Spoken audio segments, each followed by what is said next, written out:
अब मैं बिला किसी ताख़ीर के इस जलसे के मुकर्रिर ख़ुसूसी को आवाज़ देने से पहले मैं जिस तहरीक के अंडर ये प्रोग्राम ऑर्गेनाइज़ हुआ है उसके ताल्लुक़ से शॉर्ट तारुफ़ कराना चाहूँगा। तहरीक सुन्नी जमात इस्लाही की बुनियाद 2003 में रखी गई और इस जमात की बुनियाद में सुन्नियत के दो अज़ीम क़िले अशरफियत और रज़वियत के दो अज़ीम शख्सियत मौजूद थी।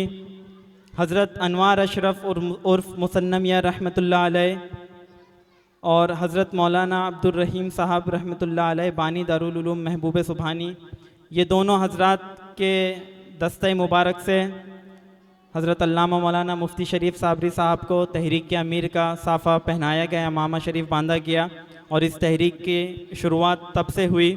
उसके बाद इस तहरीक ने राबोड़ी में मकतब में तलफ़्फ़ुज़ के साथ कुरान मजीद पढ़ाने का अहतमाम किया और ख़ास तौर से औरतों के अंदर दीनी जज्बा पैदा करना, आलिमा मुबल्लिगात बनाने का काम किया गया और कौम को जगाने के लिए इस तहरीक के अमीर के हाथों लिखा गया महानामा आओ मिल्लत को जगाएं, जो हर महीने निकला करता था, जिसमें हालात हाज़रा और में मुसलमानों को क्या करना चाहिए उस ताल्लुक़ से ये महानामा निकलता था। इसके बाद कॉर्नर इज्तिमात किए गए इस्लाह मुआशरा पर ताकि लोगों को सुधारा जा सके और इस्लामी इत्तेहाद, इस्लामी सियासत और इस्लामी जहाद जैसे अनटचेबल टॉपिक्स जो थे उन पर खुसूसी काम किया गया।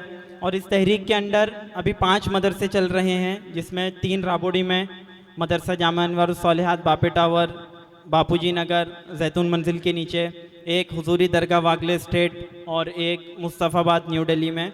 ये 5 मदरसे चल रहे हैं जिसमें तकरीबन 200 से 300 तलबा तालिबात तालीम हासिल कर रहे हैं और इसी के साथ साथ हफ्तावारी इज्तिमात और हफ्तावारी दर्स, जुमा को हफ्तावारी इज्तिमा किया जाता है, संडे को हफ्तावारी दर्स होता है जिसमें मुबल्लिगीन को लोगों को कैसे सुधारा जाए, लोगों को कैसे दीन की तरफ लाएं, इस ताल्लुक़ से मेहनत की जाती है।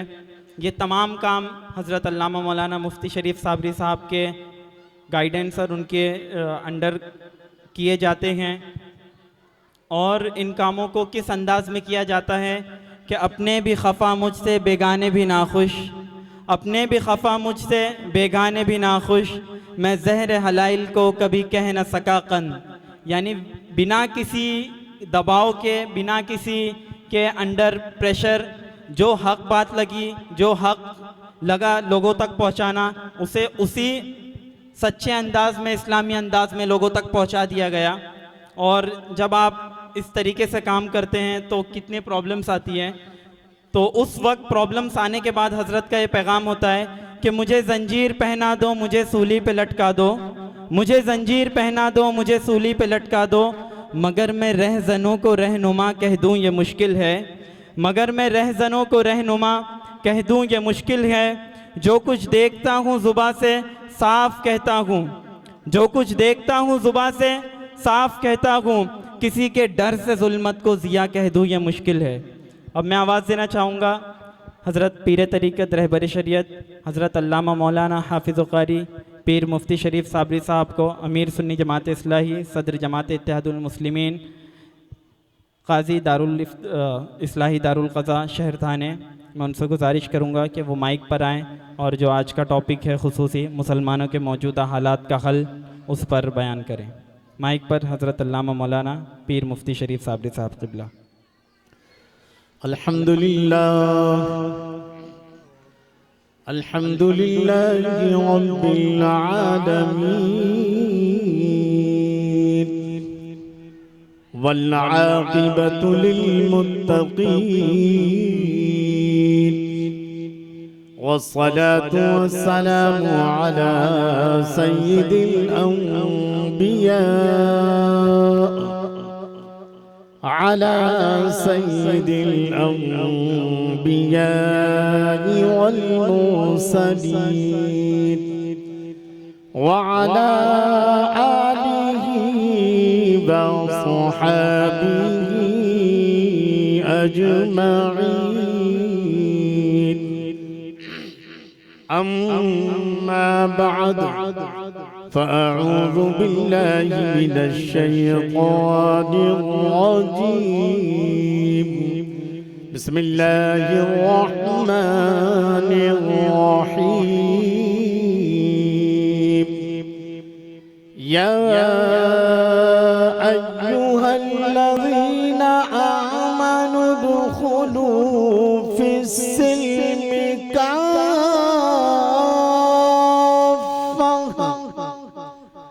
वला तत्तबिउ खुतवातिश्शैतान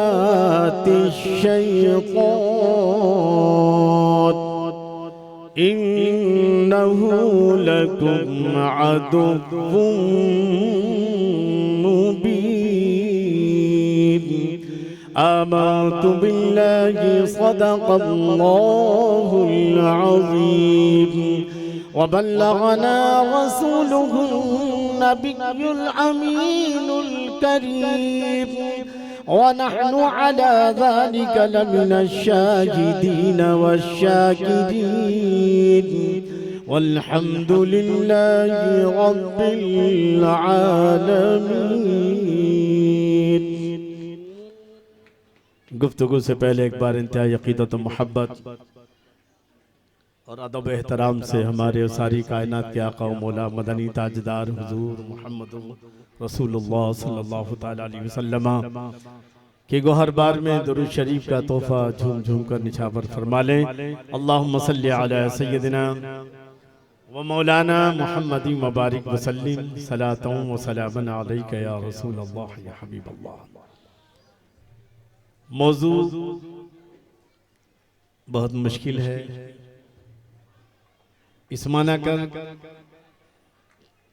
कि मैंने खुद अपनी 60 साला जिंदगी में 60 साल हुए नहीं हैं, 1-2 साल के बाद 60 साल पूरे होंगे, इस वक्त 58 साल पूरे हुए हैं। मैंने इस टॉपिक पर कुरान और सुन्नत की रोशनी में यानी मुसलमानों के मौजूदा हालात क्या है, 1400 साल पहले क्या थी वो सब जानते हैं। मुसलमान, भारत का मुसलमान इस वक्त किन हालात से जूझ रहा है जी, और इन हालात में कुरान और सुन्नत की रोशनी में हमें क्या करना चाहिए।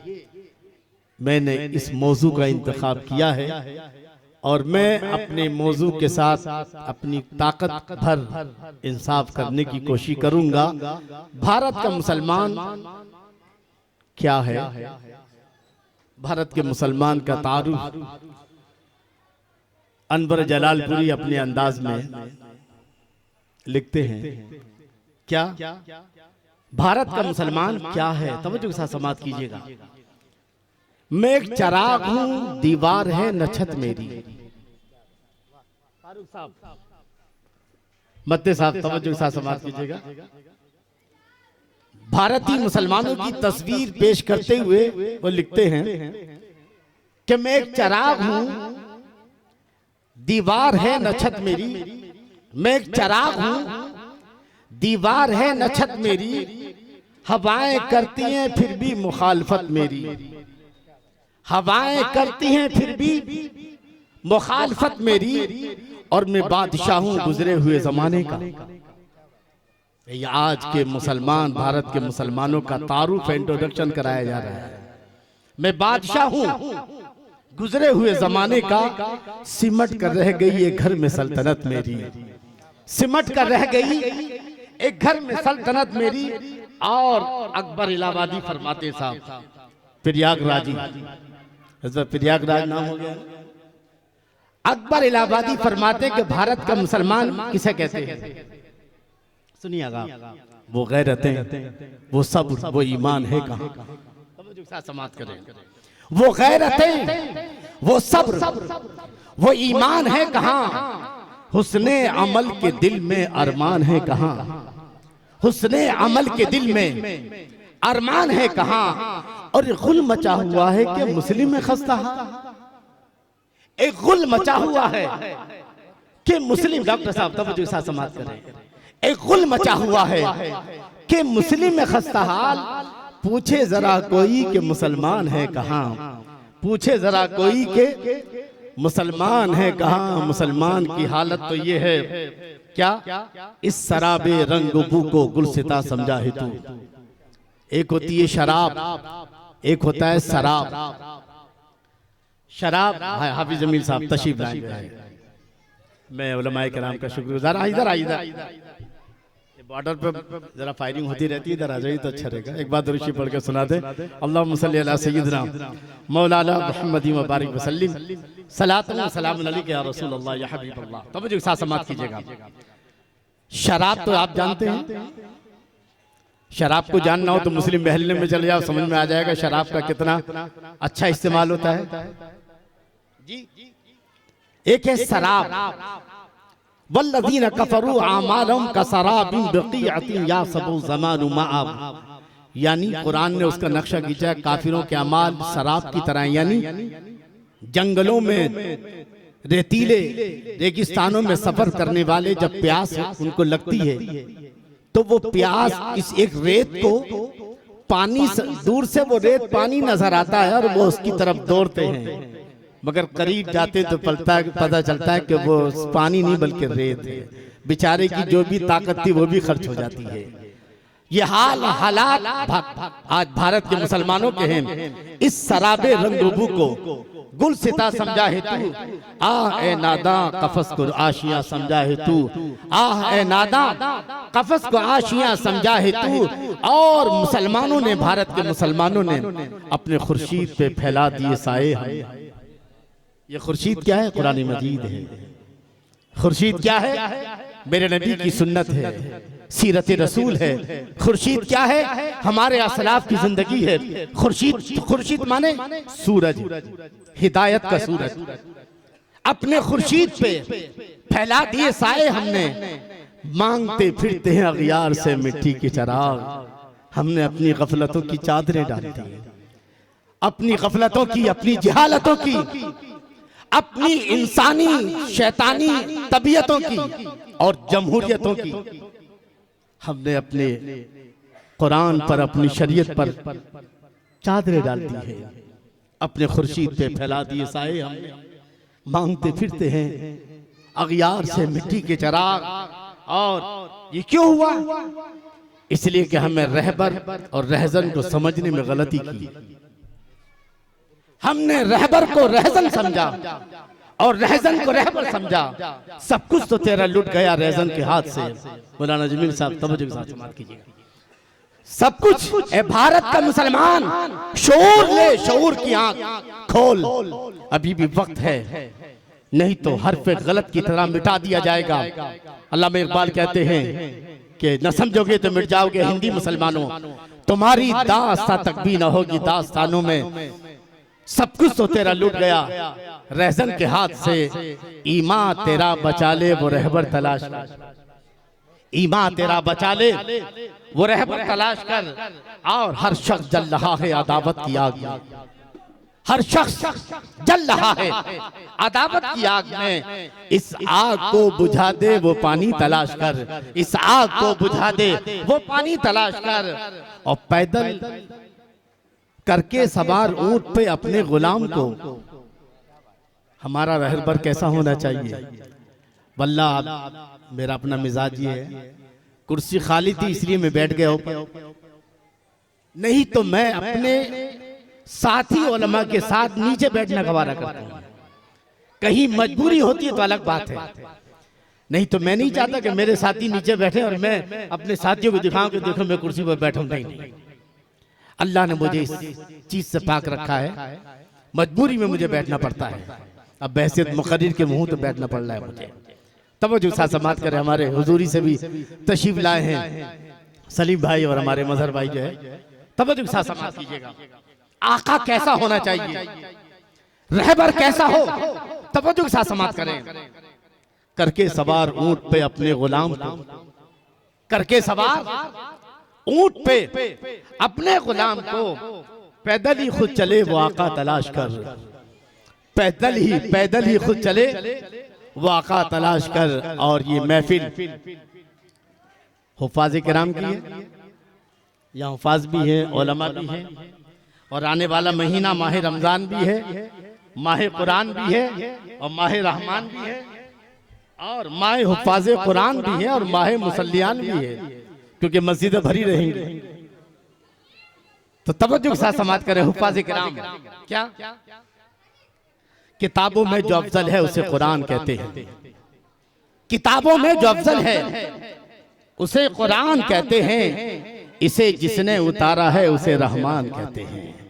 इसे जिसने उतारा है उसे रहमान कहते हैं। और सजा ले अपने सीने में जो इसके 30 पारों को, हुफ्फाज़ किराम तवज्जो के साथ उनकी बारगाह में खराज अकीदत है, सजा ले अपने सीने में जो इसके 30 पारों को, जमाने वाले उसको हाफिज़े कुरान कहते हैं।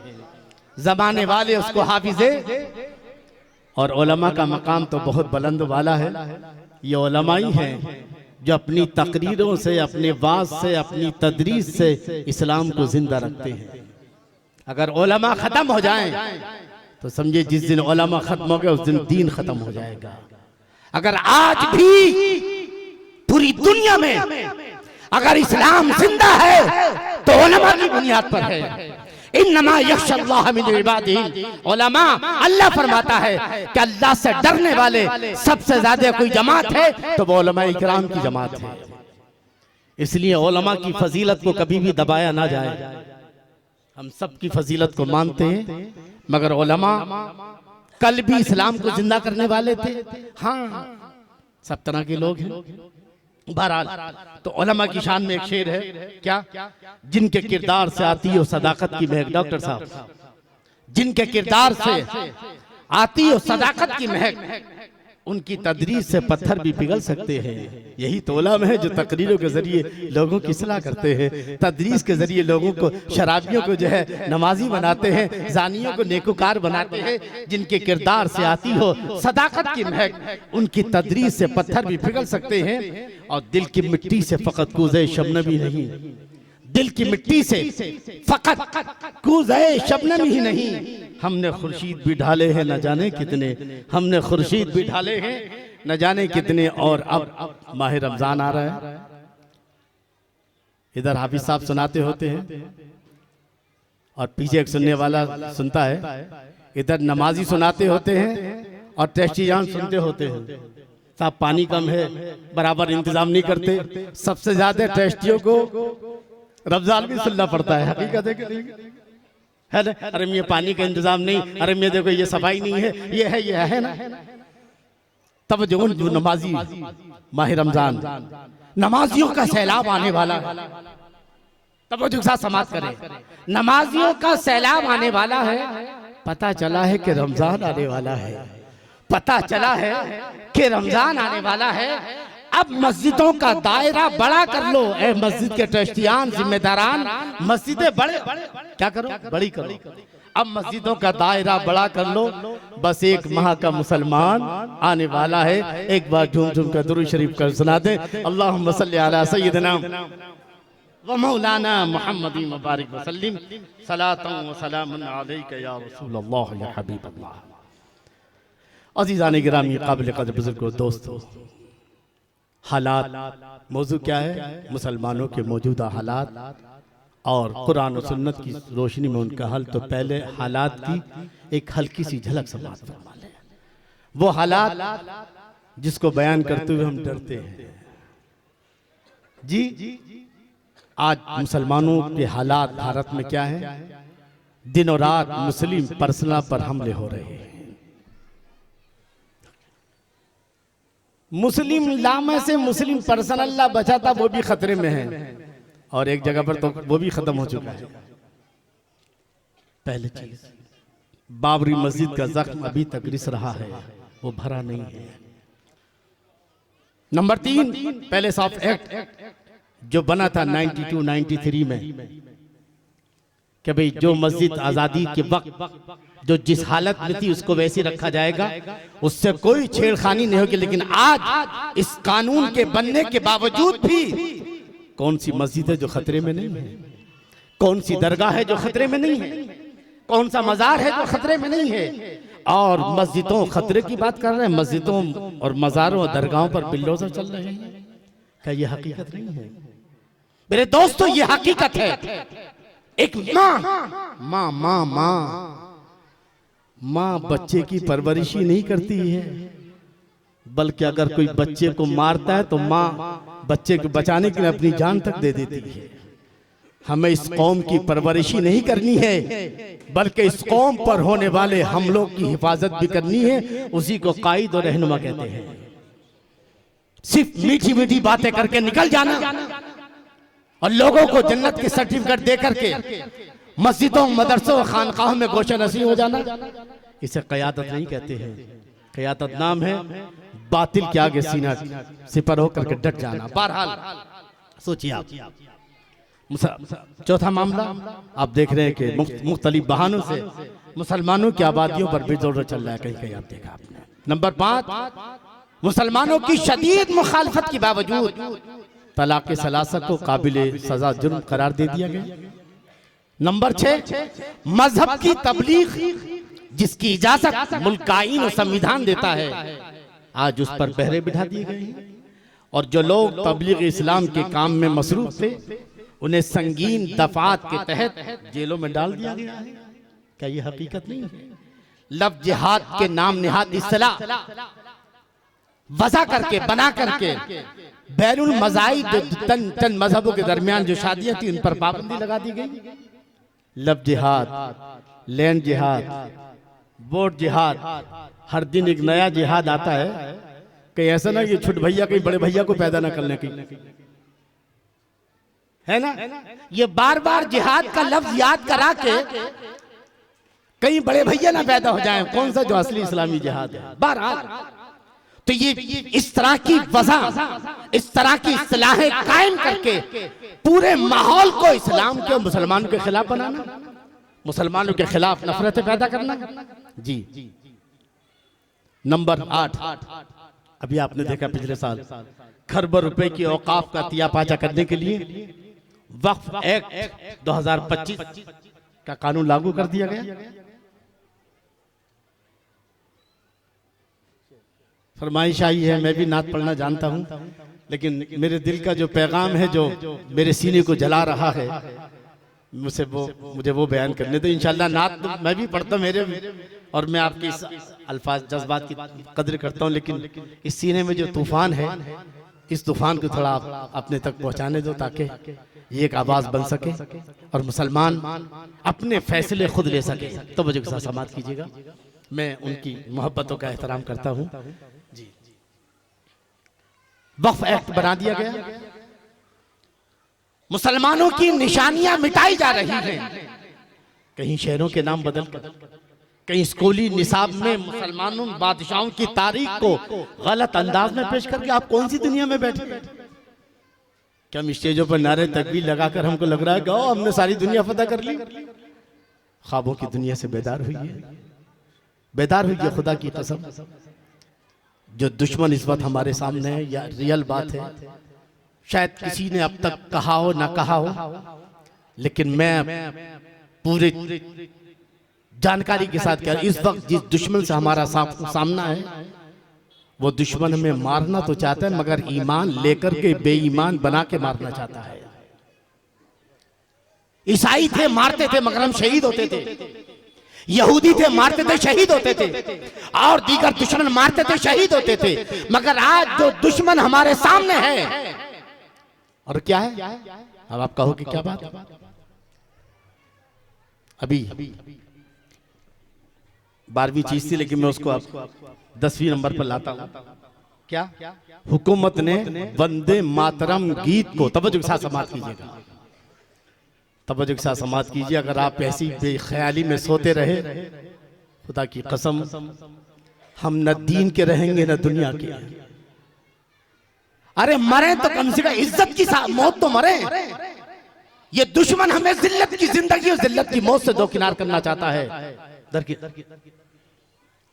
अभी हुकूमत ने, कल के अखबार मेरे पास था, वंदे मातरम गीत को सरकारी तकरीबात और स्कूलों में कौमी गीत जन गण मन से पहले पढ़ाया जाना लाजमी करार दे दिया है। और वंदे मातरम का मतलब समझते हैं? खलासा ये है, ए जमीन मैं तेरा बंदा हूं, तू मेरी खुदा है। ये वंदे मातरम क्या है? समझ रहे आप बात को कि नहीं? जन गण मन हम गाते हैं, कोई हर्ज की बात नहीं है, लेकिन यहां हमारा बुनियादी अकीदा, हमारा इस्लाम ही शुरू होता है किससे? ला इलाहा इल्लल्लाह, अल्लाह के सिवा कोई माबूद नहीं, न जमीन न आसमान न चांद न सूरज न सितारे, इस जमीन पर आसमान के शामियाने के नीचे अगर कोई है जो खुदा बनने के लायक है वो एक ही है और वो अल्लाह है, और हम सिर्फ एक खुदा की इबादत करते हैं। ये हमारा ईमान है और ईमान का बुनियादी हिस्सा है तौहीद। दुश्मन हमारे ईमान को छीनना चाहता है। आप कहां सो रहे हैं, कहां सो रहे हैं? मैं इमामों से गुजारिश करूंगा कि बेदार करो इस बात को, जिक्र करो इस बात को। जी, जो जान मांगो तो जान देंगे, जो माल मांगो तो माल देंगे, मगर हमसे कभी ये न होगा कि नबी का जाहो हम ईमान नहीं दे सकते। खुदा की कसम, इस मुल्क पर जितना औरों का हिस्सा है उतना भी हमारा हिस्सा है। जी, सवार सवारा है हमने इस मुल्क की जुल्फे बरहम को, सवार सवारा है हमने इस मुल्क की जुल्फे बरहम को। ये अहले खिदमत बतलाएंगे क्या हमने दिया है आलम को। हम अपने मुल्क के वफादार हैं, और इतने वफादार हैं आज बादशाहों की तारीख बदली जा रही है। हमने कितने साल हुकूमत की? 1000 साल, है ना? लब जिहाद, लैंड जिहाद, बोर्ड जिहाद, फला जिहाद, फला जिहाद। अल्लाह करे बड़े भैया पैदा हो जाए इससे, है ना? 1000 साल बगैर शिरकत गैर के वन मैन शो बनकर हमें पार्लियामेंट में बिल पास कराने की जरूरत नहीं थी, हमें असेंबली में बिल पास कराने की जरूरत नहीं थी, हमें जो है महानगर पालिका में बिल पास कराने नहीं, बल्कि वन मैन शो थे। तो हम चाहते, तुम मुसलमान बादशाहों पर मंदिर गिराने की बात कर रहे हो जी? अरे बनारस में 150 से ज्यादा मंदिर तो मोदी सरकार ने गिरा दिया। तो किसकी बात कर रहे हो आप? जो है जरा देखिए, आप सोशल मीडिया पे उठाइए आप जो है जी। हमने इस मुल्क को सोने की चिड़िया बनाया है, हमने इस मुल्क को महान भारत बनाया है। सबसे ज्यादा मालदार मुल्क उस वक्त था हमारा जब यहाँ मुसलमान राज करते थे। हर फूल हमारा है, हर खार हमारा है, हमने भी लहू देकर गुलशन को संवारा है। सो जुल्म किए तुमने, एक कहा न कि हमने, वो ज़र्फ तुम्हारा है और ये ज़र्फ हमारा है। भगत सिंह से किसी ने पूछा, किसने? जज ने पूछा, भगत सिंह मुसलमानों ने 1000 साल राज किया तो तुमने बम नहीं फोड़ा अदालत में, और हम तो अभी हमें पूरे चंद साल ही हुए हैं। अंग्रेज मुश्किल से 300 साल भी हुकूमत नहीं कर सका। तवज्जो, तो तुमने बम फोड़ दिया अदालत के अंदर। आखिर वजह क्या है? तुम हमारे मुखालिफ क्यों, मुसलमानों के मुखालिफ क्यों नहीं थे तुम? तो भगत सिंह ने कहा था कि मुसलमानों ने इस मुल्क को सींचा है अपने खून से, अपनी मेहनतों से, अपनी कुर्बानियों से। जब यहाँ पर राज करते थे मुसलमान तो यहाँ का 1 रुपया और बरतानिया के 16 रुपए बराबर थे। और तुमने इस मुल्क को जो है चूसा है, यहाँ से चूस चूस कर तुमने बरतानिया में यहाँ की हुकूमत को। सोचिए आप जो है कि मुसलमान 1000 साल राज किया, कहीं से आवाज आई कि मुसलमानों भारत छोड़ो, मुसलमानों भारत छोड़ो? नहीं, 1000 साल में कहीं से ये आवाज नहीं आई कि भारत छोड़ो। और जैसी अंग्रेज बैठा आवाज आने लगी भारत छोड़ो। अगर मुसलमान जालिम होता तो फिर मुसलमानों ने 1000 साल की 100 साल के अंदर भी चारों तरफ से आवाज आती है। ये चारों तरफ से आवाजों का ना आना 1000 साल तक मुसलमानों का राज रहा, मगर मुल्क के किसी भी हिस्से से कोई आवाज नहीं आई कि मुसलमानों भारत छोड़ो। और अंग्रेज जब आए तो चारों तरफ से आवाज आने लगी। ये इस बात का सबूत है कि मुसलमानों ने इस मुल्क के साथ इंसाफ किया है, यहाँ की रियाया को इंसान समझा है, अपना भाई समझा है, यहाँ की औरतों को अपनी बहन और बेटियां समझा है। मेरे अजीज दोस्तों, बहरहाल मैं अर्ज कर रहा था कि जितना हक किसी और का है उतने ही हक मुसलमान का भी है, लेकिन हुकूमत की तरफ से आज जो वंदे मातरम जो सरकारी स्कूलों में और सरकारी तकरीबात में जन गण मन से पहले ये वंदे मातरम कहने को जो लाजमी करार दे दिया है, इससे मुसलमान की जो सबसे बड़ी दौलत है वो है ईमान। हमारे ईमान पर जर पड़ती है और मुसलमान इसको कहीं से कहीं तक भी बर्दाश्त नहीं करेगा। मैं आसिम भाई का शुक्रगुजार हूँ कि वो तशरीफ लाए, एक बार दुरूद शरीफ पढ़कर सुना दे। अल्लाहुम्मा सल्ली अला सय्यिदिना मौलाना मुहम्मद व बारिक वसल्लम सल्लल्लाहु अलैहि।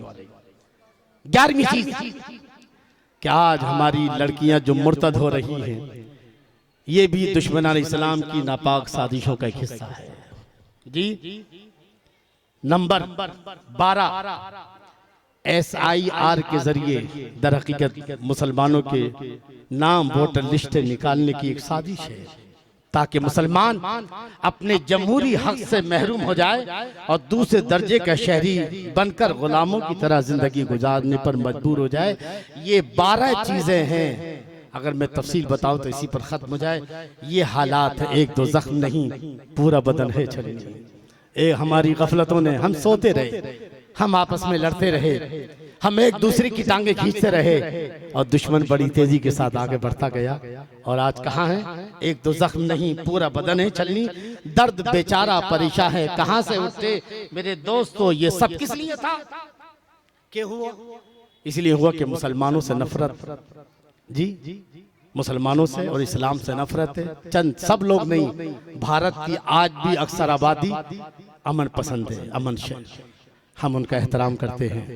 ये चंद गिने चुने लोग हैं जिनका फीसद 10 से 15% भी नहीं होगा, जो इस मुल्क में नफरत की आग लगाकर इस मुल्क को बर्बाद करना चाहते हैं। बाकी इस मुल्क की 85% वो आबादी है जिस मुल्क को एक अमन वाला और अमन शांति वाला मुल्क देखना चाहती है। और मुसलमान भी जो है इस मुल्क में चूंकि रहा है, इस मुल्क से उसका जो है जिस्मानी रिश्ता भी है, रूहानी रिश्ता भी है, ईमानी रिश्ता भी है। लिहाजा मुसलमान इस मुल्क में अमन शांति चाहता है। लेकिन आओ इन हालात का हल क्या है, इस पर अब आते हैं। आपने हालात को समझ लिया कि इस वक्त हमारी गफलत अगर और गाफिल रहे, हमारे आइम्मा वाइज़ीन खुतबा पीराने निज़ाम सज्जादगान ने अगर इस पर तवज्जो ना दी तो याद रखना हालात वहां होंगे कि हमारी लाशें भी कोई उठाने वाला ना होगा। हमें मुत्तहिद होकर के जो है इस जंग को और इस मसले को आगे बढ़ाना है। अब आइए साहब, ये जो हालात हैं, कई हालात में हम अपने आप को, अपनी कौम को छोड़ दें इसी हालात में, जैसे कि आज छोड़ दिया गया है। इशारा और ही कुछ कर रहा था डूबने वाला, इशारा और ही कुछ कर रहा था डूबने वाला, मगर यारान साहिल ने सलाम आखिरी समझा। क्या कौम को छोड़ दे हम मस्जिदों में सिर्फ नमाज की बात करें? क्या कौम को छोड़ दे हम सिर्फ मस्जिदों में सिर्फ दुरूद शरीफ की फजीलत बताएं? क्या कौम को छोड़ दे क्या हम सिर्फ सुभान अल्लाह की फजीलत बताएं? आखिर इमाम का मतलब क्या है? आलिम का मतलब यह है, इमाम का मतलब यह है कि वक्त और हालात के तकाजे के हिसाब से जो वक्त की जरूरत है वो इमाम को जुमे में बताना चाहिए। जहां एक तरफ अगर नमाज की बात है, वहां बताओ कि हालात जो है कहां तक पहुंच चुके हैं। अगर सुभान अल्लाह की फजीलत की बात है तो ये भी बताओ कि आज हुकूमत वक्त ने जो है किस तरह से मुसलमानों का जीना दुश्वार कर दिया है। चूंकि मेरे नबी सल्लल्लाहु अलैहि वसल्लम ने हालात का मुकाबला किया है। आप भाई आइए, तो अब क्या करना है? इज्जत की मौत मरना है या जिल्लत की मौत? जिल्लत की मौत तो ये है कि भाई हम ऐसी बेखबर रहें और सामने वाला आके मार जाए, और इज्जत की मौत ये है कि हम अपना दिफा करते हुए दुनिया से जाए। जी कि दी शाहीन ने कहा है, बड़ी अच्छी बात कही जाए। क्या कहा है कि जीने के सिर्फ एक बहाने में मर गए, जीने के सिर्फ एक बहाने में मर गए, हम जिंदगी का बोझ उठाने में मर गए, हम जिंदगी का बोझ उठाने में मर गए। जी अच्छा था घर की आग बुझाने में मरते हम। तवज्जो के साथ समाप्त करें। इन भाई का मुझे नाम मालूम नहीं, लेकिन मैं बड़ी मोहब्बत करता हूँ इनसे। जी जुनैद साहब जो है, और हमें मरना कैसा है? मैं इस वक्त इस्लाम के प्लेटफार्म से आपसे बात कर रहा हूँ, बहैसियत मुसलमान के आपसे बात कर रहा हूँ। और अक्सर अगरचे लोगों को बुरा लगे, मैं सबसे पहले अपने आप को मुसलमान समझता हूं और इस्लाम मेरा मुसलमान होना ही मेरे जन्नती होने के लिए काफी है। इसके साथ मजीद अगर मैं कुछ ना भी लगाऊं तो यही काफी है। इस्लाम वो है कि जिसके अंदर सारी अच्छाइयां आ जाती हैं। कौन सा मसलक, कौन सा सिलसिला, सारे सलासिल हक्का और सारे मसाइल के हक्का पर हमारा ईमान है, मगर उनकी सारी अच्छाइयां भी जो है वो इस्लाम से मुंसलिक है। इस्लाम से क्या है? वो कौन सी अच्छाई है जो मसलक में हो, इस्लाम में ना हो? लाओ जरा एक अच्छाई बता दीजिए, एक अच्छाई बताइए। कोई है कश्मीर से लेकर कन्याकुमारी तक कि कोई ऐसा अच्छाई हो जो मसलक में हो, इस्लाम में ना हो, किसी सिलसिले में हो और इस्लाम नहीं? मेरा पूरा जो है चैलेंज है, कोई भी अच्छाई चाहे मसलक के नाम पर हो, चाहे सिलसिले के नाम पर हो, किसी भी नाम पर हो, वो इस्लामी का एक हिस्सा है। हर हिस्सा, सारी अच्छाइयों को अल्लाह ने मिलाकर इस्लाम बना दिया है। इन्ना दीन इंदल्लाहिल इस्लाम, अल्लाह के नजदीक अगर कोई दीन है जो पसंदीदा है, सारी अच्छाइयों का मरकज है, सारी अच्छाइयां चाहे मसलक की हो, चाहे जो है सिलसिले की हो, कोई भी अच्छाई हो, वो सारी अच्छाइयां इस्लाम के अंदर मौजूद है। हमें अलग से जो है हम ये कह नहीं इस्लाम में ये कम है इसलिए हम वहां जा रहे हैं, नहीं, सब कुछ मौजूद है। अगर इस्लाम पर रहते हुए आप मसलक पर अमल कर रहे हैं तो ये काबिल तारीफ बात है। इस्लाम पर रहते हुए अगर आप किसी सिलसिले हक्का पर अमल कर रहे हैं, ये काबिल तारीफ है। लेकिन इस्लाम से हटकर जो भी है वो जहन्नम की तरफ तो रास्ता जाता है, जन्नत का रास्ता सिर्फ इस्लाम का रास्ता है। मैं अपने अल्फाज का जिम्मेदार हूं और ये मेरी तकरीर नहीं है बल्कि मेरा पैगाम है। मैंने 40 सालों में, हालांकि तहरीक तो बनी थी 2003 में, और मुझे लगा तबलीग करनी चाहिए, मगर मैं मुतमईन नहीं था यार। तबलीग तो अब ये बेचारे तबलीग वाले खूब करते हैं, लेकिन तबलीग के दो जुज़ हैं। तबलीग की तो मुझे साथ समाप्त करना, मैं सिर्फ कुरान के हवाले से बात कर रहा हूँ। तबलीग के दो जुज़ हैं। जब हजरत मूसा अलैहिस्सलाम और हजरत हारून दोनों को अल्लाह ने भेजा, इज़हबा इला फिरौन, जाओ फिरौन के पास, फिरौन बादशाह है। तवज्जो के साथ समाप्त कीजिएगा। आज मजहबी तंजीमें और तहरीकें जो हालात हाजरा से टच होकर भी कोई जुमला नहीं बोलती, इनके लाखों के इस्तेमाल देख लो, किसी का भी हो, इनका मुकर्रिर, इनका वाइज एक जुमला भी ऐसा नहीं बोलता जो हुकूमत के वक्त की पॉलिसी से जरा टच हो। ये अपनी दुकान बंद करवाना नहीं चाहते असल में, मगर शायद मालूम नहीं है। तो मुझे साथ समाप्त कीजिएगा। अगर मेरा कोई जुमला गलत हो तो मैं उसकी सजा पाने के लिए तैयार हूँ। मैं शरीयत का छोटा सा खादी हूँ, लेकिन मैं जो आप तक पहुँचा रहा हूँ, तबलीग के लिए दो चीजें। अल्लाह ने कहा फिरौन के पास जाओ, इन्होंने कहा अल्लाह वो बादशाह, उसके पास फौज, उसके पास ताकत, उसके पास अवाम, पब्लिक, खजाना, सिपाही, सारी चीजें हैं, हम दो आदमी हो तो पकड़ के जेल में डाल देगा। अल्लाह ने क्या फरमाया? तबलीग के लिए जरूरी क्या है? अगर तबलीग की जमात के लोग भी अगर मौजूद हैं तो मैं उन तक अपना पैगाम पहुंचाना चाहूंगा, और तबलीग हर मुसलमान के लिए लाजिम है। मैं भी इंशाअल्लाह तबलीग का पहला जुज़ अल्लाह ने ला तखाफा इन्ननी माकुमा अस्माउ व अरा, अल्लाह फरमाता है तुम दोनों डरो मत, मैं तुम्हें देख भी रहा हूं और सुन भी रहा हूं, मैं तुम्हारे साथ हूं। तो गोया तबलीग का पहला बुनियादी जुज़ ये है कि ना डरा जाए, ना खौफ किया जाए।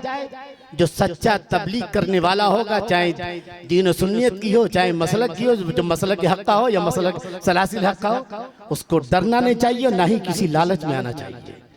मुबल्लिग को बेखौफ और बेलालच है। अगर मुबल्लिग के अंदर खौफ और लालच है तो फिर वो मुबल्लिग नहीं बल्कि वो शैतान का एजेंट है। दूसरी बात तवज्जो के साथ समाप्त कीजिएगा मजहर भाई। दूसरी चीज ये है कि तबलीग को हालात हाजरा से मुंसलिक होना चाहिए। आप जब तबलीग करो तो सिर्फ नमाज की तबलीग ना करो, चंद सुन्नतों की तबलीग ना करो कि भी नमाज, बेशक नमाज अपनी जगह पर है, ये भी तबलीग करो कि हालात ऐसे हैं, ए मुसलमानों तुम्हें बेदार होना है। क्यों? आयत बता रही है। हजरत मूसा हजरत हारून जब पहुंचे, उन्होंने किसको दावत दी? फिरौन को। पहले क्या कहा?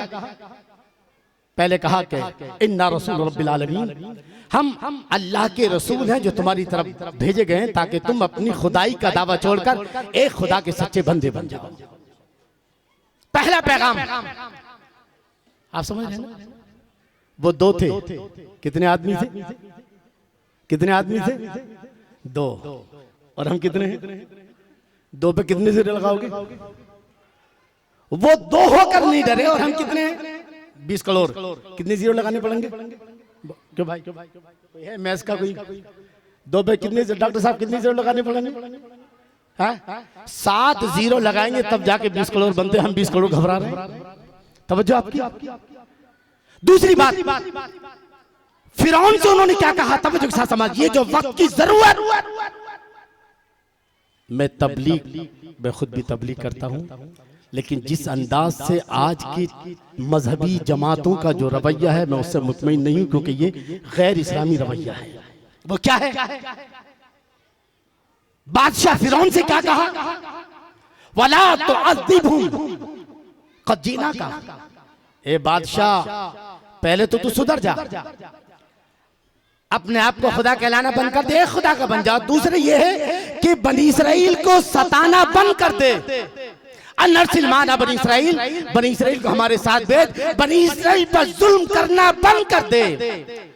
यानी तबलीग उसे कहते हैं जो हालात हाजरा, जो वक्त के मजलूमों का साथ दे और वक्त के मजलूमों की हिमायत में आवाज उठाए, उसको तबलीग कहते हैं। बहरहाल जो बात मैं कहने जा रहा था, अब हमें क्या करना है? आइए, हालात हमारे सामने हैं। हमें दुश्मन दो तरह से मारना चाहता है। एक तो ये कि हम बेईमान हो जाए, वंदे मातरम कह करके हम अपना ईमान खो दें। दूसरे कि हम बेखबर हो, वो हमें मतलब बेखबरी की हालत में मारना चाहता है। अचानक आएंगे और अचानक फिर हम चिल्लाएंगे, उस वक्त कोई हमारी मदद नहीं होगी। तो मुझे साथ समाप्त कीजिएगा। यह हालात का तजुर्बा है। 80 साल होने वाले हैं हमारी देश की आज़ादी को। अब क्या करना है? क्या हालात के तहत हम भी बह जाएं या कुछ करना है? तो कुरान ने हमसे कहा है। क्या कहा है? कुरान कहता है, क्या कहता है? अल्लाह इरशाद फरमाता, वला तहिनु वला तहज़नु वअंतुमुल आलौना इन कुंतुम मुमिनीन। ऐ ईमान वालो, रंजीदा मत हो, गमगीन मत हो, तुम ही कामयाब रहोगे, शर्त ये कि तुम मोमिन हो। क्या हो? तुम मोमिन हो। ये सूरह आले इमरान की आयत नंबर 139 है। यानी हालात को देखकर घबराओ ना, अपनी इस्लामी जिम्मेदारियां पूरी करो। और दूसरे अल्लाह ने क्या फरमाया? ला तक़नतू मिन रहमतिल्लाह, अल्लाह की रहमत से ना उम्मीद। अगर दो लोग हजरत मूसा हारून जो है, अगर फिरौन पर गालिब आ सकते तो हम 20 करोड़ क्यों नहीं आ सकते हैं? जी तवज्जो आपकी। मेरे आका सल्लल्लाहु अलैहि वसल्लम अकेले ही थे ना, फिर क्या हुआ? तो गोया इस्लाम ये कहता है कि हमें अपनी जिम्मेदारी अदा करनी। अब क्या करना है ये हम समाप्त करने आते हैं। मेरे अजीज दोस्तों, अल्लाह के रसूल सल्लल्लाहु अलैहि वसल्लम जब मक्के से मदीने को हिजरत फरमाई, तो मदीने में भी आकर मुसलमान चैन से नहीं थे, बल्कि कुफार मक्का की टोलियां जो थी, दहशतगर्दाना टोलियां, वो मदीने के आसपास घूमते थे और इक्का दुक्का मुसलमानों को पाकर के मारते थे। हुजूर के पास कोई सहाबी आ रहा है, किसी का हाथ टूटा हुआ है, किसी का सर फूटा हुआ है, किसी की टांग टूटी हुई है, किसी का पेट फटा हुआ है। ये हालत थी। मदीने में आकर भी मुसलमानों को मक्के वालों ने चैन से नहीं छोड़ा। तो आखिर एक दिन हुजूर की महफिल सजी है, एक सहाबी खड़े हो जाते हैं। हालात का हल क्या है? तवज्जो के साथ समाप्त कीजिएगा। मुख्तसर खड़े हो गए, या रसूलल्लाह, हम 13 साल मक्के में पिटे, आपने कहा सब्र करो, हमने सब्र किया। मक्की जिंदगी में हुजूर ने 4 चीजें मुसलमानों को दी है। सूरह वलअस्र मौजूद है, मक्किया।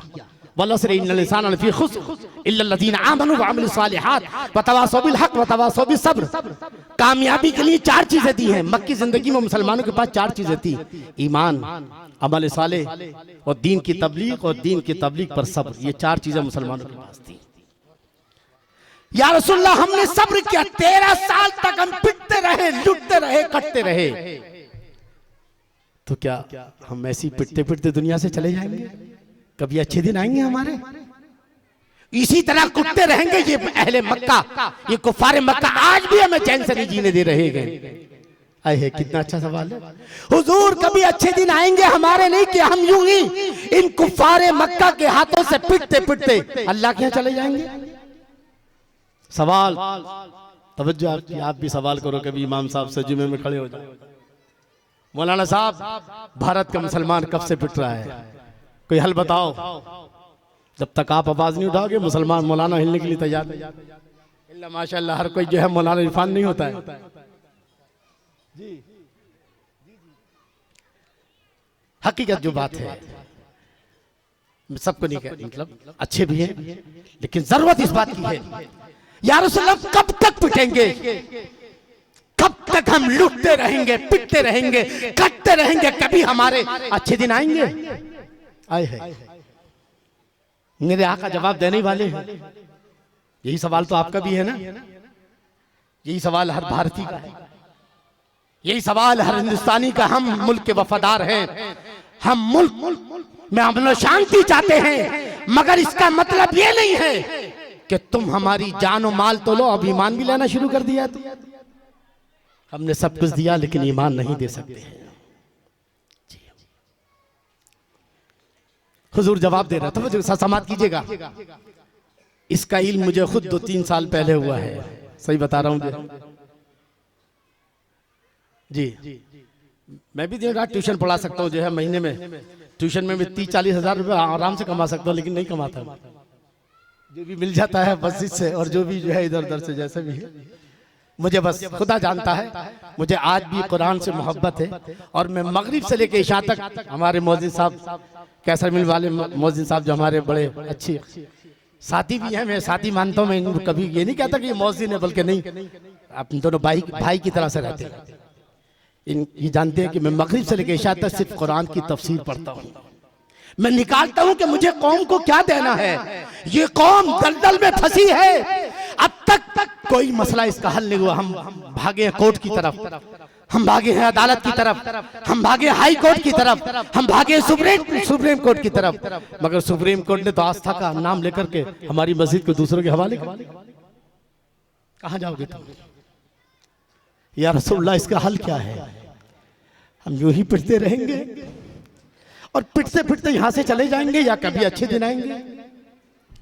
मेरे आका सल्लल्लाहु तआला अलैहि वसल्लम अपनी ज़बान फैज़ तर्जमान से कुछ कहना चाहते हैं। इतने में ताइर सिदरा हजरत जिब्रील अलैहिस्सलाम बारगाह रिसालत में हाजिर आते हैं, क्योंकि हुजूर कहते तो हदीस बनता, और रब ने फरमाया तो कुरान बन गया है। अल्लाहु अकबर। ताइर सिदरा हजरत जिब्रील अलैहिस्सलाम सूरह नूर की आयत नंबर 55, 56 और 57 लेकर हाजिर हो गए।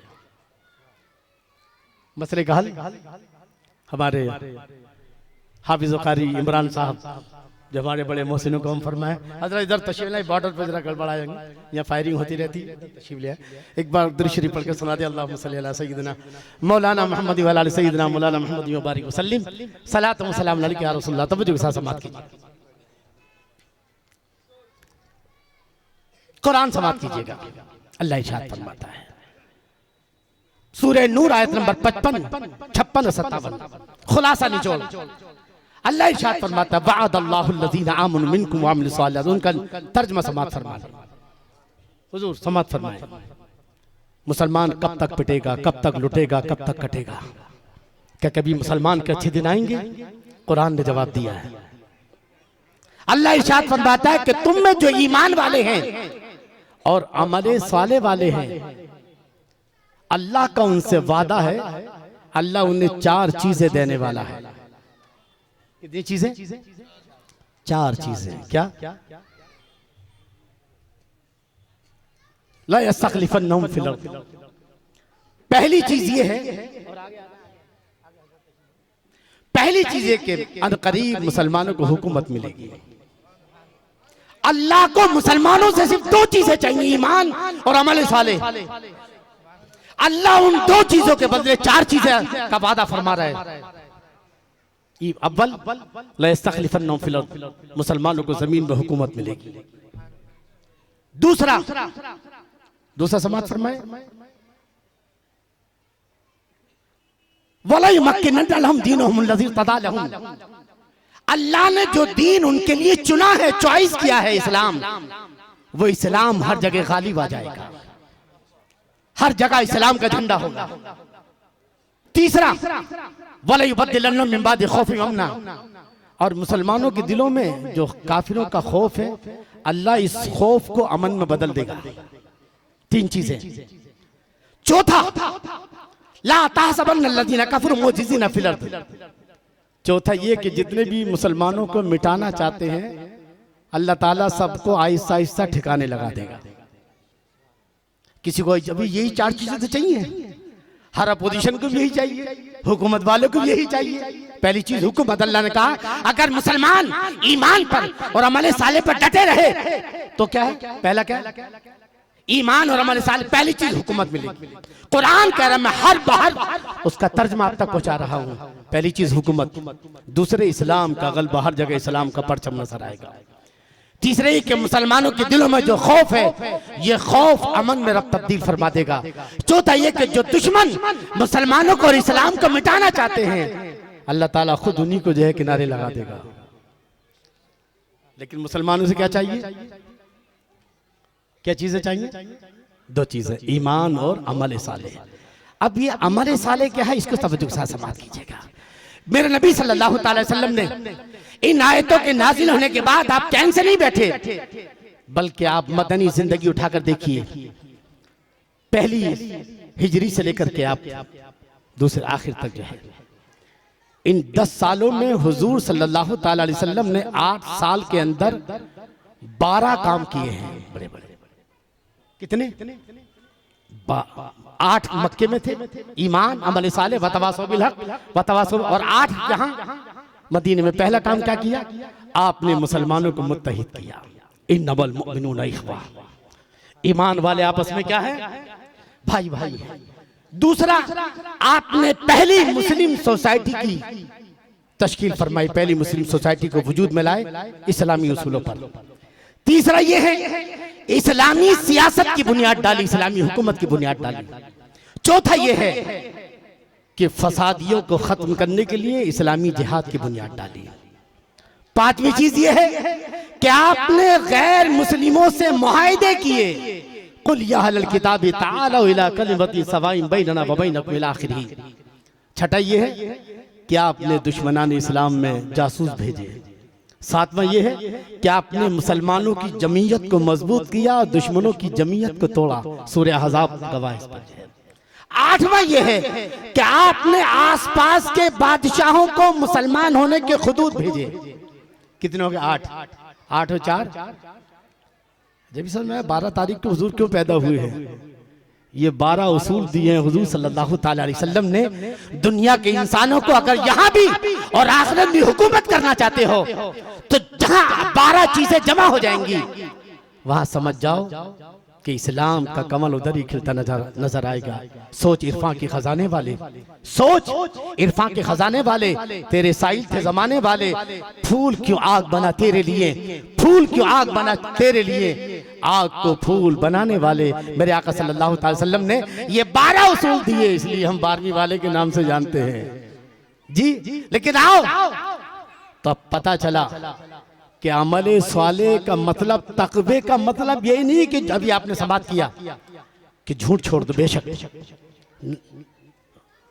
गुनाह छोड़ दो, बिल्कुल, लेकिन तकवा उस वक्त तक मुकम्मल नहीं होगा जब तक कि आप इस्लामी इत्तेहाद में शामिल नहीं होंगे। कितने भी मुत्तकी हो जाओ, ये मेरा दावा है, कुरान और सुन्नत की कितनी आयतें तुम्हें चाहिए, मैं अल्लाह उसके रसूल के करम से ढेर लगा दूंगा। जब तक आप इस्लामी इत्तेहाद में शामिल नहीं होगे, शैतानी इत्तेहाद की बात नहीं कर रहा हूं मैं, किसकी बात कर रहा हूं? वो इत्तेहाद जो मेरे नबी ने कायम फरमाया है। इन्नमल मुमिनून इख्वा, ईमान वाले आपस में भाई भाई हैं जी। दूसरा क्या है? इस्लामी सियासत। आपने तीसरा इस्लामी जिहाद। बहरहाल तो ये 12 चीजें थी, और इन 12 को आप बुनियादी तौर पर कम करो तो 6 चीजें होती हैं। कितनी होती है? ख्वाजा गरीब नवाज ने 6 तारीख को विसाल क्यों फरमाया?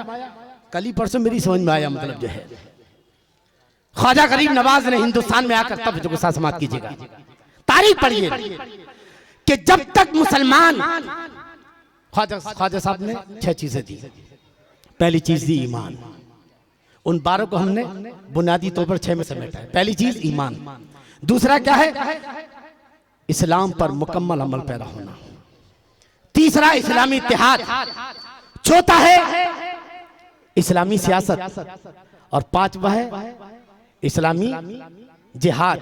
ये 5 चीजें, ये 6 चीजें हो गई। ईमान, इस्लाम पर पूरा अमल करना, तीसरा तबलीग इस्लाम, और चौथा जो है इस्लामी इत्तेहाद, और 5वां जो है वो क्या? इस्लामी सियासत, और छठा इस्लामी जिहाद। ये आम इंसान के लिए, लेकिन जब मुसलमान हो जाता है तो एक पर ईमान लिया, उसको 5 की जरूरत है। तारीख पढ़ो। मेरे ख्वाजा गरीब नवाज ने हिंदुस्तान में जो हुकूमत कायम की थी, लोग कहते हैं अक्सर जब उलमा बयान करते हैं तो मैं थोड़ा सा, अरे ख्वाजा गरीब नवाज ने 90,000 मुसलमान किए। मेरे प्यारे, ख्वाजा गरीब नवाज ने 90,000 मुसलमान ही नहीं, 5 चीजें मुसलमानों की दी है। पहली चीज दी है, ऐ ईमान वालों, जो मैं ईमान इस्लाम दे रहा हूं उस पर मुकम्मल अमल पैदा हो जाओ। अल्लाह इरशाद फरमाता है, या अय्युहल्लज़ीना आमनू फ़िल में काफ़ा, ऐ ईमान वालों इस्लाम में पूरे दाखिल हो जाओ। तारीख बताती है कि जब तक मुसलमान इस्लाम पर पूरा अमल कर रहा था, उस वक्त तक मुसलमान सारी दुनिया पर हुक्मरान था। और जब मुसलमान ने अपनी मनमानी शुरू कर दी तो अल्लाह ने मंगोलों को भेज दिया, जिन्होंने बगदाद और समरकंद और बुखारा को तबाह किया है। स्पेन क्यों तबाह हुआ? इसलिए कि मुसलमानों ने इस्लाम छोड़ा, मनमानी शुरू कर दी। तो मुसलमान भारत के मुसलमानों का भी बुनियादी जुर्म यह है कि या तो इस्लाम नाम का है, या फिर इस्लाम हमारे पास जुज़वी है। जुज़वी का मतलब कुछ है, कुछ नहीं है।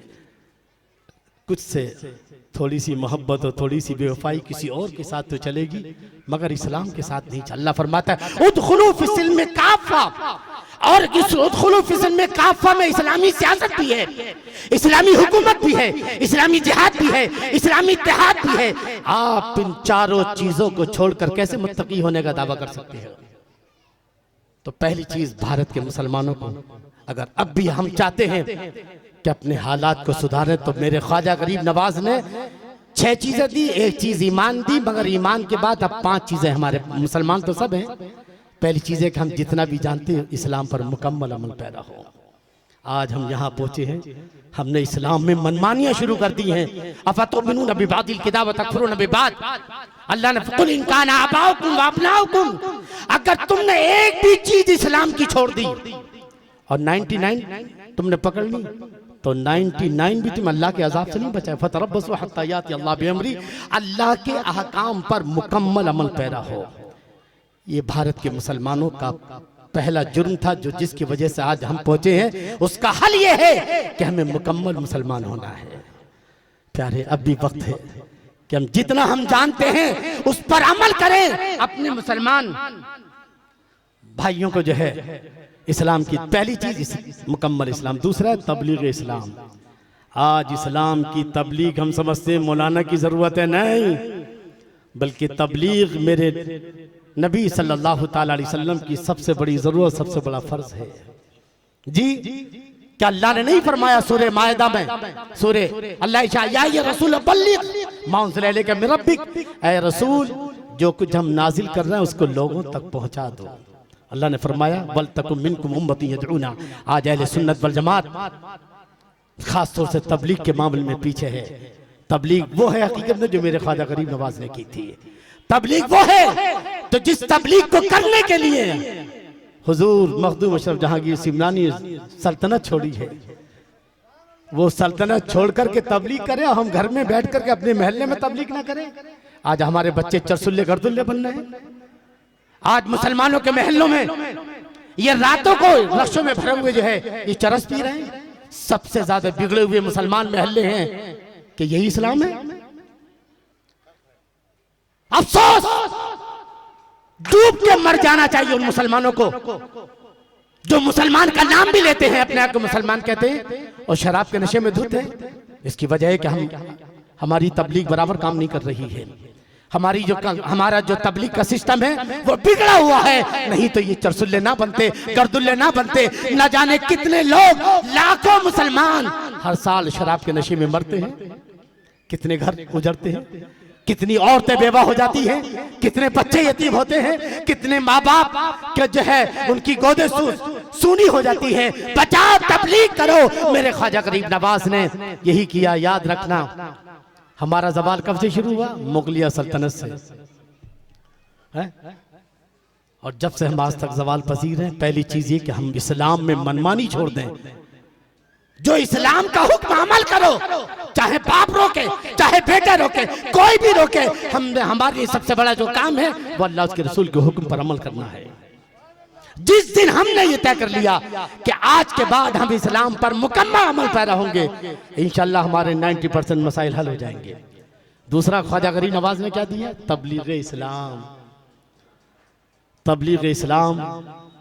मेरे ख्वाजा गरीब नवाज क्यों आए थे आप बताओ मुझे? कभी आपने सोचा है? हमें दुकान से उठ करके 10 मिनट हम तबलीग में नहीं दे सकते? ये चरसुल्ले गर्दुल्ले पूरी रात रक्षों में बैठकर जो शरारतें कर रहे हैं, हम इन्हें जाके समझा नहीं सकते? ये हमारे भाई हैं ना, ये हमारे बेटे हैं, हमारे भाई की औलाद है और ये बर्बाद हो रहे हैं, दीन से भी और दुनिया से भी, दोनों तरफ से। कभी हमारी आंखों में आंसू नहीं आते? अगर आज नस्ल बिगड़ रही है तो उसकी वजह यह कि हमने अपनी नस्ल को तरबियत देना बंद कर दिया है। खुदा के लिए तबलीग करो, क्योंकि मेरे नबी अगर तबलीग ना करते तो इस्लाम मक्के से बाहर ना होता। मेरे नबी ने तबलीग फरमाई है और उस वक्त फरमाई जबकि आपके सहाबा पर जुल्म का दायरा वसी था और कुफार मक्का ने कहा था, क्या कहा था? मोहम्मद क्या चाहिए तुम्हें? दौलत चाहिए तो हम दौलत देंगे। किसी खूबसूरत औरत से शादी करना, खूबसूरत औरत से शादी करा देंगे। और अगर किसी कबीले की सरदारी चाहिए मगर तबलीग छोड़ दो, ये मेरे नबी से कहा गया था है? तो मेरे नबी ने क्या कहा? अगर तुम एक हाथ में सूरज और एक हाथ में चांद लाकर रख, तब भी मैं अपनी तबलीग छोड़ नहीं सकता। और इसी तरह मदीने में जब यहूदी, मदीने के यहूदियों ने आकर कहा था, मोहम्मद तुम अपनी तबलीग छोड़ दो, नहीं तो हम तुम्हें कत्ल कर देंगे, करवा देंगे। उन्होंने धमकी दी। क्या दी? अल्लाह ने ना कुरान की आयत नाज़िल, या रसूल बल्लिग, आपका काम है तबलीग करना, पहुंचा दो। अगर आपने इसमें जरा सी भी कोताही की तो गोया आपने रिसालत की जिम्मेदारी को पूरा नहीं किया है। जहां तक जान की बात है, मैं तुम्हारी हिफाजत करने वाला हूं। जिस खुदा ने हजरत मूसा की हिफाजत की है, जिस खुदा ने हजरत इब्राहिम की हिफाजत की है, जिस खुदा ने जो है आज तक अल्लाह वाले की हिफाजत की है, उस खुदा के नजदीक मेरे महबूब का मकाम सबसे अव्वल है। यही बोले सिदरा वाले, चमने जहां के थाले सभी मैंने छान डाले, तेरे पाए का ना पाया, तुझे यक न यक बनाया, तुझे हमदे खुदाया, तुझे हमदे खुद। वो मोहम्मद सुबह को निकले, न जाने कितने पत्थर खा के शाम को वापस आए, कितनी गालियां खाए, और आज एक मौलाना अपने घर से निकलने को तैयार नहीं है, एक इमाम अपने जो है मस्जिद से निकलने को तैयार नहीं, खानका से पेट निकलने को तैयार नहीं। ये क्या है? मुझे बताओ, मैं नबी की जिंदगी देखूं या इनकी जिंदगी देखूं? मेरे नबी सल्लल्लाहु ताला अलैहि वसल्लम, कभी हजरत खदीजा आपको बहुत ज्यादा गमगीन देखती थी कि आप आते कितने, एक एक आदमी के पास 50-50 मर्तबा मेरे नबी पहुंचे हैं दीन की दावत देकर, काफिरों के पास। किसके पास? और जब आप कभी कभी बहुत गमगीन होते तो कभी अल्लाह ताला से भी, अल्लाह ताला की रहमत मचल उठती। मेरे नबी, इन्नल लज़ीना कफरू सवाउन अलैहिम अनज़रतहुम अम लम तुनज़िरहुम ला युमिनून, छोड़ दीजिए इनके हवाले, इनको इनके हाल पे छोड़ दीजिए, तब ईमान लाने वाले नहीं। और हज़रत खदीजा कहती थी, आप घबराइए नहीं, आपका दीन गालिब होकर रहेगा। तो भारत के मुसलमानों, अगर हम इन हालात को सुधारना चाहते हैं तो पहले हमें खुद सुधरना होगा। इन्नल्लाह ला युगय्यिरु मा बिक़ौमिन हत्ता युगय्यिरु मा बिअनफुसिहिम। अल्लामा इकबाल फरमाते हैं खुदा ने आज तक उस कौम की हालत नहीं बदली, लो जिसको ख्याल खुद अपनी हालत के बदलने का। इन दुकानों पर बैठकर, चाय के जो है होटलों में बैठकर जो है खाली शिकवा करोगे, योगी यूं कर रहा है, मोदी ये कर रहा है। नहीं, शिकवे जुल्मत शब से कहीं अच्छा होता, शिकवे जुल्मत शब से कहीं अच्छा होता। अपने हिस्से की कोई शम्मा जलाते जाते शिकायत मत करो, ये अल्लाह का अजाब है। क्या है? हमने इस्लाम छोड़ा, मनमानी की, हमने तबलीग छोड़ी, अल्लाह ने हम पर जालिम बादशाह मुसल्लत कर दिए हैं। दूसरी चीज, तीसरी चीज क्या है? तीसरी चीज है इस्लामी इत्तेहाद, जो मेरे नबी ने मदीने में कायम फरमाया। आज भी वक्त है, बेशक हम अपने मसलक पर बरकरार रहें, लेकिन बस आज जब ऐसा वक्त हो कि दुश्मन मिलकर के मुसलमानों को मिटाना चाहते हो, तो हम कम से कम मुश्तरक मसाइल में एक प्लेटफार्म पर जमा होकर इस्लाम को बचाएं। कितनी आयतें पेश करूं मैं आपको? वातसिमू बिहब्लिल्लाहि जमीअन वला तफर्रकू। अल्लाह फरमाए अल्लाह की रस्सी को एक साथ मिलकर पकड़ो, अलग अलग डेढ़ की मस्जिद ना बनाओ। आज इत्तेहाद ना एक मसलक वालों में है, न एक सिलसिले वालों में है, आज हर जगह डेढ़ की मस्जिद बनी पड़ी है। मेरे नबी सल्लल्लाहु अलैहि वसल्लम ने अगर किसी को नमाजी बनाया है तो उसको इस्लामी जमात में लिया है, जो दीन की हिफाजत के लिए सीसा पिलाई दीवार बनकर बातिल से टकराया है। तो इस्लामी इत्तेहाद कायम करो। इस्लामी इत्तेहाद जरूरी है। जब तक तुम जो है मुत्तहिद नहीं होगे मुश्तरक मिली मसाइल में, अपने अपने मसलक पर, मैंने पहले भी कहा कि हम अपने अपने मसलक पर कायम रहते हुए हम मुश्तरक मसाइल में एक प्लेटफार्म पर सिर्फ स्टेजों से नहीं बल्कि ग्राउंड लेवल पर हमें मुत्तहिद होने की जरूरत है, और अपने मसाइल को मुत्तहिद प्लेटफार्म पर आकर आवाज उठाने की जरूरत है। और हुकूमत से दो हाथ करने की जरूरत है कि तुम ये सब बातें, वंदे मातरम की तो गुंजाइश ही नहीं है, समझे नहीं? ये तुमने जिहाद या लैंड जिहाद, वोट जिहाद, लव जिहाद, मैं बार बार कह रहा हूँ कि ये छोटे भैया के बड़े भैया को ना ले आए कहीं, इसलिए तो इस्लामी इत्तेहाद कायम करो। ये तीसरी चीज थी। ये देखिए, मैं कुरान की, मैंने वातसिमू बिहब्लिल्लाहि जमीअन, और कुरान की बहुत सारी आयतें, लेकिन वक्त नहीं है अब जो है। तीसरी चीज, पहली चीज क्या है? इस्लाम पर मुकम्मल अमल पैरा हो। जब तक हम इस्लाम पर मुकम्मल अमल पैरा नहीं होंगे, तो कहेंगे फला मस्जिद का इमाम ये कर रहा है, फला मौलाना ये कर रहा है। अबे पहले तो अपनी दाढ़ी को देख ले, तेरी दाढ़ी में कितने दिन के हैं? हर आदमी दूसरे पर फायरिंग कर रहा है कि नहीं? नहीं, पहले इस्लाम कहता है पहले खुद संभालो अपने आप को। इन्नमल मुमिनून, ईमान वाले आपस में भाई, हुजूर ने फरमाया अल मुमिन मिरतुल मोमिन, मोमिन एक दूसरे का आईना है ना जी। चौथी चीज समाज फरमा ले। चौथी चीज क्या है? इस्लामी सियासत। क्या चीज? हाँ, वो इस्लामी सियासत कि जो कुरान ने दी है। अभी मुझसे पेशतर 10 तारीख को यहाँ इजलास हुआ है और बड़ी अच्छी गुफ्तगू हुई है। हजरत सैयद सलमान अशरफ साहब की, उन्होंने इस क़ाल रब्बुल मलाइकतुन जाइलुन पर बड़ी अच्छे अंदाज में गुफ्तगू फरमाई। लेकिन यहाँ खास तौर से एक चीज है, तब जो साथ बात कीजिएगा। हाँ, बिल्कुल पूरा हो गया।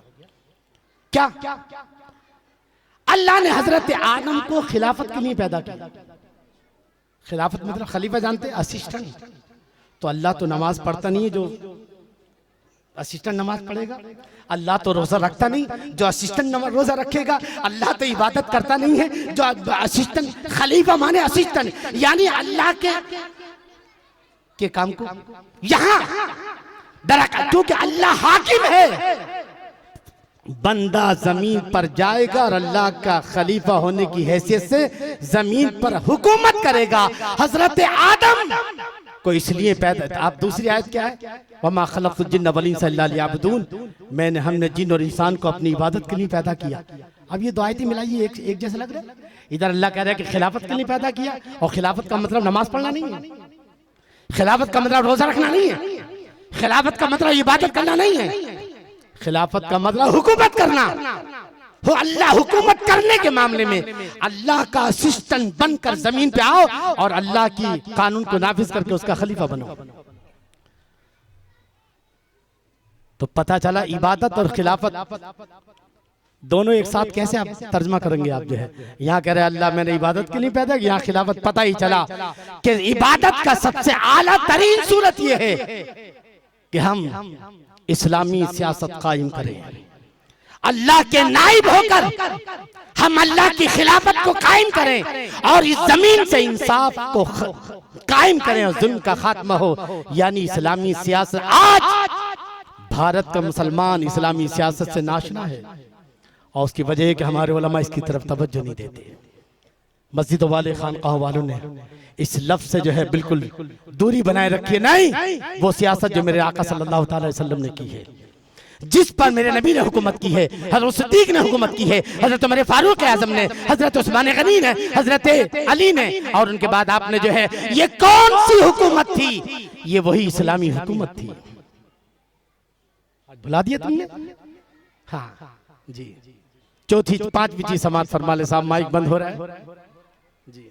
पांचवी चीज ये है कि इस्लामी जिहाद, जिहाद का मतलब किसी पर जुल्म करना नहीं है, बल्कि जिहाद का मतलब है इस जुल्म का खात्मा करना। आज जो लोग जिहाद के नाम पर मुसलमानों के खिलाफ नफरतें पैदा कर रहे हैं, उनको बता दो कि जिहाद का मतलब जुल्म करना नहीं है, बल्कि जिहाद का मतलब मजलूमों का साथ देना है, लोगों को हुकूक दिलाना है, जमीन से नाइंसाफी को खत्म करना है। आज मुसलमानों को जो है जिहाद के मसले पर उलमा को गौर करना होगा और बताना होगा कि ऐ लोगों, जिहाद घबराने की चीज नहीं है, बल्कि जिहाद जालिम को उसके अंजाम तक पहुंचाने के लिए। तो ये 5 चीजें हैं मुसलमानों के लिए। वक्त नहीं है, इंशाअल्लाह ईद के बाद मेरी खुद किताब जो है इस पर एक आने वाली है, चूंकि मैं इस पर खुद एक मिशन के तौर पर काम करने वाला हूं, लिहाजा आज मैं हर जुमे को आपके बाप टावर मदरसे में इज्तिमा होता है, अपना यूट्यूब चैनल है, उस पर बयान होता है, और इतवार को नौजवानों को कि इस्लाह के लिए नौजवानों को जमा किया जाता है ताकि वो चरस से, गांजा से, बुरे नशे से बचे। तो आपसे गुजारिश है कि अपने नौजवानों को जुमे को 9:30 बजे से लेकर 10:30 तक और इतवार के दिन जो है सिर्फ आधा घंटा 9 से 9:30 तक वहां भेजें, ताकि हम अपने नौजवानों में इस्लामी जज्बा पैदा कर सके। ये 5 चीजें हैं, तशरीह की जरूरत थी और तफसील तलब मामला था, लेकिन मैंने इसको समेटा है। ये 5 चीजें भारत के मुसलमानों को करना जरूरी है। पहली चीज है इस्लाम पर मुकम्मल अमल पैरा होना। दूसरा ये है कि जो इस्लाम आपके पास आया है इसे घरों में सजा के मत रखो, बल्कि इसकी तबलीग और अपने महल्ले वालों को सुधारो, अपने समाज के चरसुल्ले गर्दुल्लों को सुधारो, गैर मुस्लिमों को दीन की तबलीग करो। तीसरी चीज है इस्लामी इत्तेहाद। जब तक तुम इस्लामी इत्तेहाद, जब तक एक नहीं होगे और एक होकर के वो जमात जो सहाबा की जमात थी, जब तक एक होकर जमात, ऐसी जमात जो नमाज पढ़े, जब नमाज के वक्त नमाजी नजर आए मगर बातिल से टकराने के वक्त जो है वो सच्ची मुजाहिद नजर आए। इस्लामी इत्तेहाद से जुड़ना जरूरी है। और चौथी चीज है इस्लामी सियासत। आज हम जिस सियासत का हिस्सा बन गए हैं ये इस्लामी सियासत नहीं है, बल्कि वो सियासत जो मेरे नबी ने की है। और 5वीं चीज जो है वो ये है कि हमें उलमा को बैठने की जरूरत है कि आज दिन ब दिन मुसलमानों पर जुल्म बढ़ता जा रहा है, बढ़ता जा रहा है, और मुसलमान हर दिन जो है, हर दिन का अखबार मुसलमानों की तबाही बर्बादी की एक नई कहानी सुनाता है। इसलिए उलमा को बैठना होगा और जिहाद क्या चीज है समझना होगा, इसको जो है चर्चे में लाना होगा, ताकि हम आने वाले वक्त के लिए कोई लाएअमल तैयार कर सके। अल्लाह ताला हम सबको सही माना में इस्लाम पर चलने की तौफीक अता फरमाए, ईमान पे चला, ईमान पे खात्मा नसीब फरमाए।